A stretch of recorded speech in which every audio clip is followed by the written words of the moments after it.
Alright, so I guess it's finally time I get around to talking about my thoughts on the Switch presentation, the proper one that started out looking like a fucking trance festival. That's not a joke, it literally looked like a trance festival. If you've ever seen a trance festival, Google it. Yeah. Anyways, it was an okay presentation. I wasn't actually blown away by it because we already kind of knew what we were getting into. But there were a few upsides or a few downsides, so let's get right into that and start talking about my thoughts on the Nintendo Switch presentation and, well, the Nintendo Switch itself. So without further ado, let's get on to this, yeah? Okay, so I'm going to tackle the big elephant in the room, at least for me here, and I'm going to do that first, because this is one thing that I really was not happy about, and it was the fact that they're going back to that gimmicky motion control shit with the Joy-Cons, and I don't like that. And I know that's not that's going to be more of a choice to play it that way. It's not going to be forced like it was the Wii U, but I really don't see that catching on. I mean, the Wii was a gimmick that appealed to casuals. Casuals have moved on to other things like cell phones now, and that's what they game on. And whatever next big thing, I don't think anything, bigger is, I think cell phones are pretty much where it's at for casuals. Cell phones are kind of the end game, smartphone gaming and stuff like that.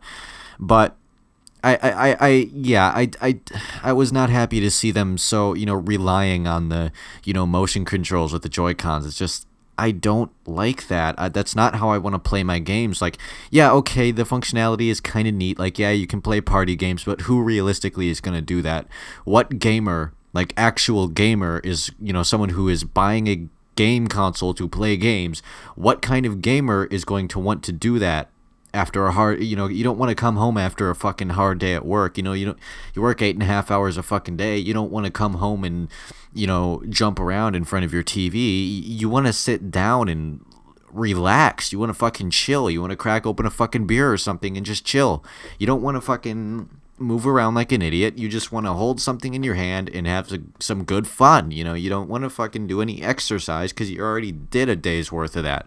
So, it's just, no, motion controls, no, I didn't care for that very much, but there's other parts to the Joy-Cons that I do like the HD rumble thing. Now, you can HD rumble, that doesn't really make any sense because, yeah, high definition, I guess, whatever, but, rumble doesn't really have resolution, in the way that, video or audio does, so, but whatever. I think that's pretty cool. If I can actually feel HD Rumble in person and say that, hey, that actually does feel like ice cubes in a glass or something like that, the analogy that they used in the presentation, that would be fucking cool. I would love that. That could very well revolutionize, vibration in controllers, because there was a time where, vibration in controllers was this awesome new thing that really enhanced the gameplay experience, and we might have a new iteration of that can further revolutionize the way we play video games with controllers. So I think that's pretty neat, but I don't know how well it functions, how good it is. I haven't heard any input on that yet, so we will see. As for the size of the Joy-Cons themselves, and I'm just talking about them when they're detached from the grip and everything, and from the unit itself, the console itself, they seem really small. I mean, I've heard that they can be pretty comfortable, but they just kind of look small and like they'll cramp your hands. Like, I don't have the biggest hands in the universe, but I also don't have the smallest hands in the universe. I'd say my hands are like medium-sized, So I don't know. I don't know how they feel because, again, I haven't tested them. I don't feel like going all the way down to Chicago to try it and test it out because there's going to be a line 20 miles long anyways. I don't want to do that.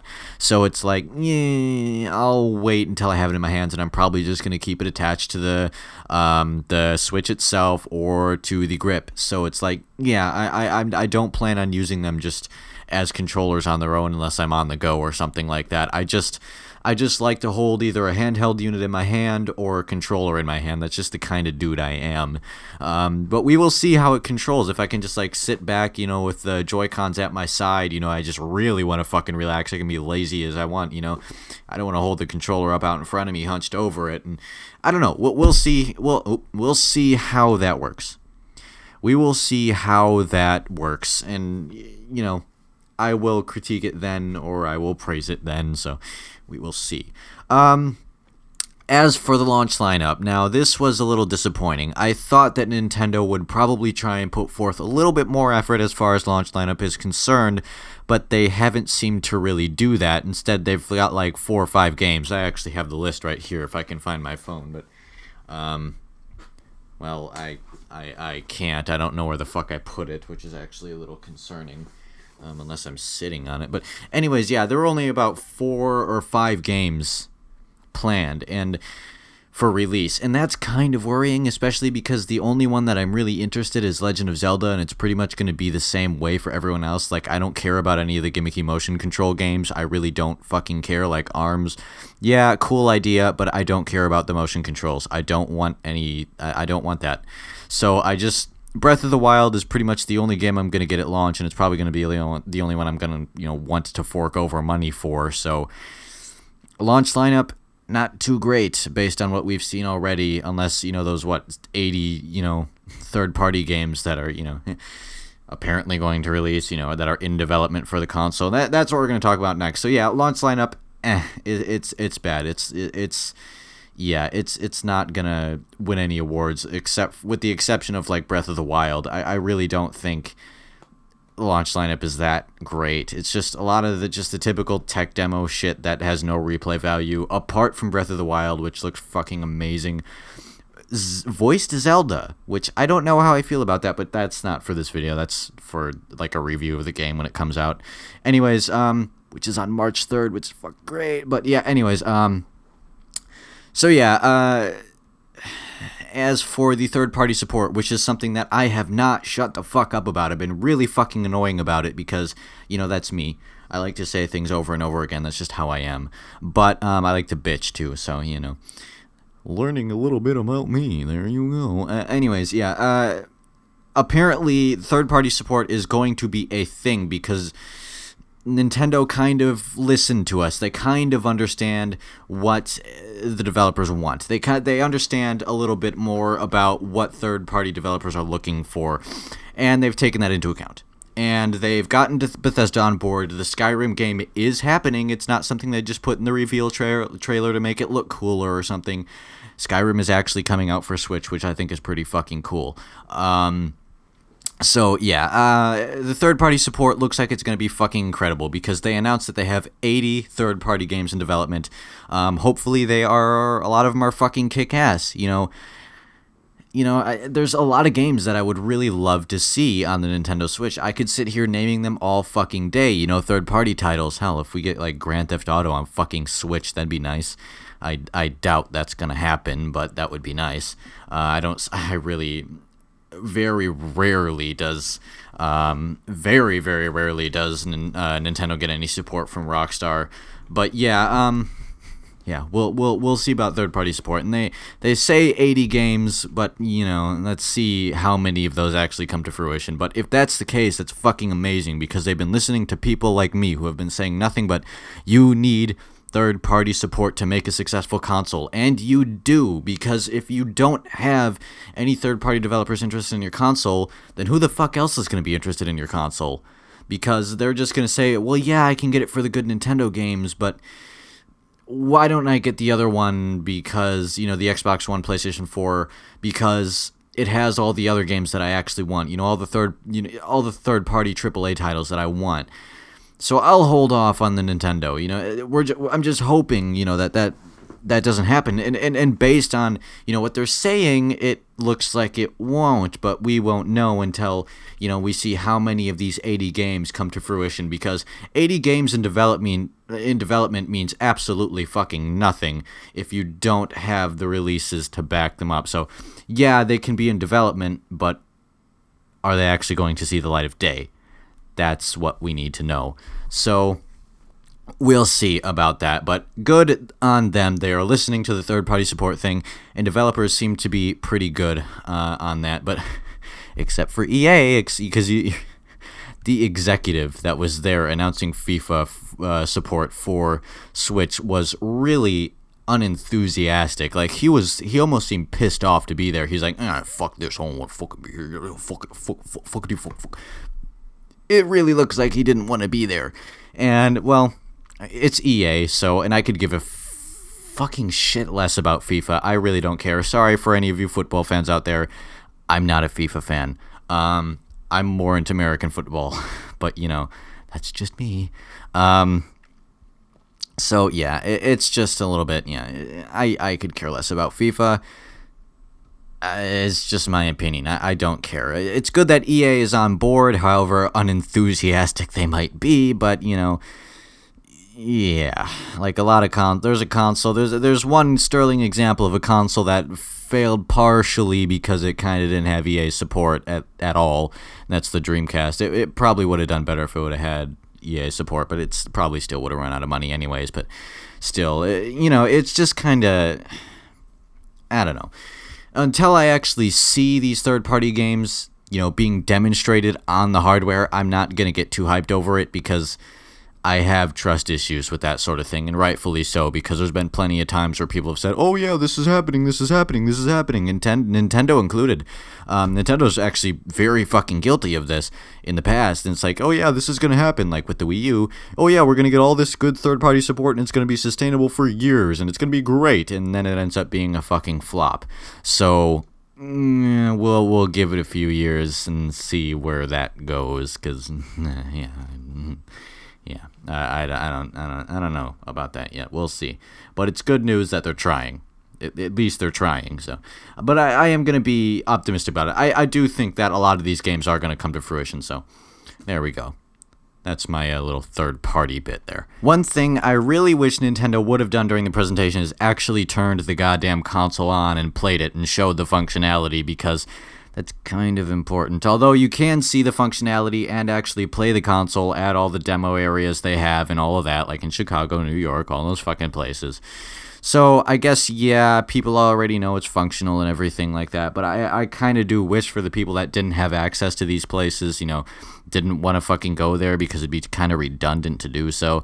I kind of I wish they would have showed a little bit more on stage and, just showed off a little bit to the people that are watching that don't want to, drive all the way to fucking Chicago, all the way to New York, just throw a little bone to us, just saying, but whatever, it is what it is.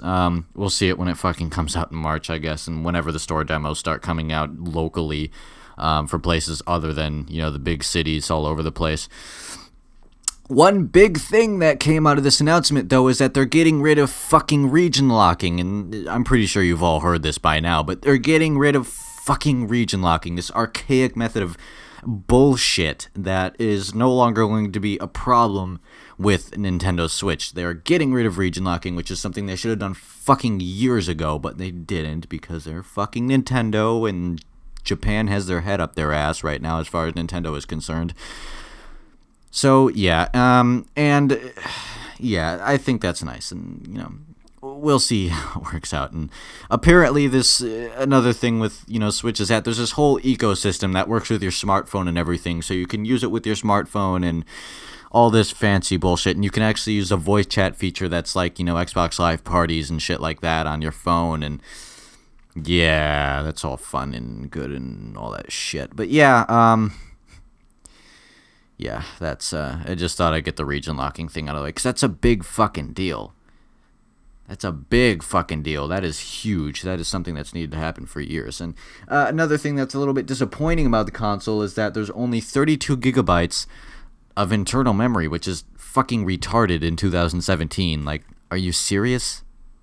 32 gigabytes? Like, yeah, you can put up to a 2 terabyte fucking SD card in the thing, even though those aren't even available yet, but they'll probably cost 10 trillion fucking dollars too, just for one of those bastards. So we'll see, and that's sort of, that might scare third-party developers away a little bit because they'll be a little bit restrained for space. Like, what if people want to download this game? What if they're not going to have enough space for the DLC? All that fun shit, and that is a factor. So with third-party development, you have to, space is a thing, storage is a thing, obviously. It's something that they have to concern themselves with greatly. So, and that's something that we tend to forget in this modern age, as opposed to days like with the Nintendo 64, which is why it was such a crippled console, because you only had just a tiny little bit of storage on a console that could have been the most powerful of the generation, hardware-wise. It's just that fucking stupid idea to use cartridges, but it is what it is. So we'll see how the storage thing goes. But 32 gigabytes, no matter what, 32 gigabytes in 2017 is not enough. It really is not. Like nowadays, you put 2 games on there, you're fucking done. So it's, yeah, yeah. Actually, you put 1 game on there, you're fucking done. Like, done and a half. So yeah, that's kind of a fucking problem. But, yeah, that's my just sort of condensed thoughts on the Nintendo Switch so far and the presentation and all that. Delivery of the presentation was a little bit awkward at times, but we're not going to get into that because, yeah, it's whatever. It's Nintendo. Lately, they've been kind of awkward with presentations, but the Trance Festival part was pretty fucking cool. It appealed to me, so, you know, whatever. But yeah, that's my thoughts on the Nintendo Switch so far. We will see if that changes for better or worse when the console releases. So, sorry it took me so long to get this video out, but if you enjoyed it, remember to leave a like. If you enjoyed it, please leave a like. It actually does help. And remember to subscribe. Remember to subscribe because that helps even more. It also, you know, kind of, you know, your likes actually get me into like the suggestion box on the main page. So that's actually, you know, can you just fucking help me out, man? Can you just spare me some change, please? I'm really poor. I need ramen. I need ramen for every meal. Okay. Anyways, sorry. Just, you know, like, subscribe, all that shit, and I will see you in the next one.